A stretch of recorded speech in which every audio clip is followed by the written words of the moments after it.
자, 세 번째 키워드, 중국 반도체 때리기입니다.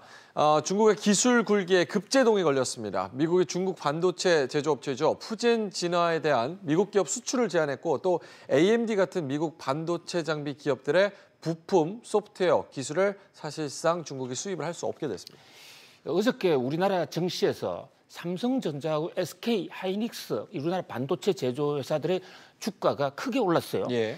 지금처럼 주가가 대폭락하고 있는 상황에서 삼성전자와 SK 하이닉스, 우리나라 대장주들인데 이 주가가 올랐는데 그 주식이 왜 올랐는가라는 것에 대한 분석, 애널리스트의 분석에 한결같이 보면 바로 저 미국의 중국 반도체 때리기다. 이렇게 지금 분석을 하고 있어요.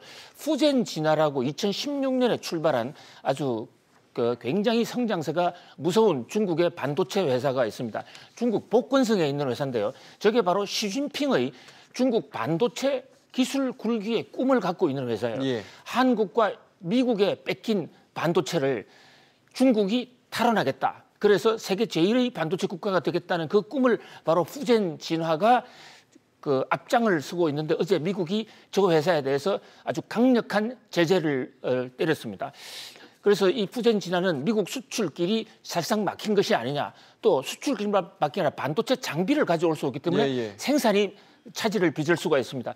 지금 전 세계 반도체가 현재는 잘 나가고 있지만 곧 공급 포화 상태가 와서 폭락할 것이다. 이런 우려가 있는데 그중에 하나가 중국 반도체의 지금 공급 과잉이거든요. 예. 트럼프 대통령의 푸젠 진화에 대한 공격으로 인해서 당분간 중국발 반도체 공급 과잉 현상을 막을 수 있겠다. 이런 면에서 참 남의 불행이 우리의 행복이 되는 참 비즈니스 업계의 참 엄존한 현실이긴 합니다만은 우리나라 반도체 업계로서는 일단은 호재가 되고 있습니다.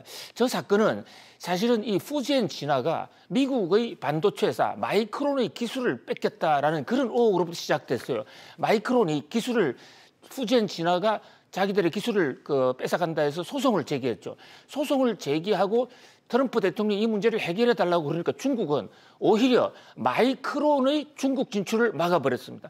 이번에는 거기에 대한 미국의 보복 성격인 상황이 지금 큰데요. 예. 반도체 문제가 차지하고 있는 이 비중, 중국은 아직 반도체 기술이 미국의 장비 없이는 제대로 생산하기가 굉장히 어려운 그런 상황이라는 점에서 볼 때 일단은 이번 사건을 계기로 중국이 좀 꼬리를 내릴 수도 있지 않느냐.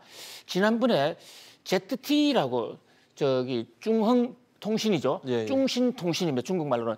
저게 이란에 대해 경제 제재를 무시하고 이란을 도와줬다 해가지고 미국이 때렸는데 그때도 중국이 반항하기는커녕 JTE 사건을 해결하기 위해서 미국에 애걸복걸한 적이 있습니다.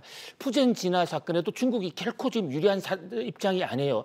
그렇지 않아도 지금 미국은 중간선거 끝나고 나서 미중 대타협, 무역전쟁 대타협을 하려고 한다.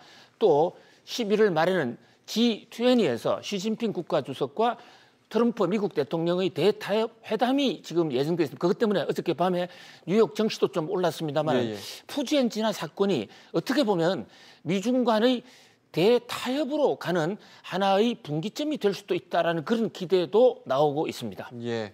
11월에 있는 G20 아르헨티나 시진핑 주석과 트럼프 대통령의 정상회담 좀 지켜봐야겠습니다. 네 번째 키워드입니다. 보시죠.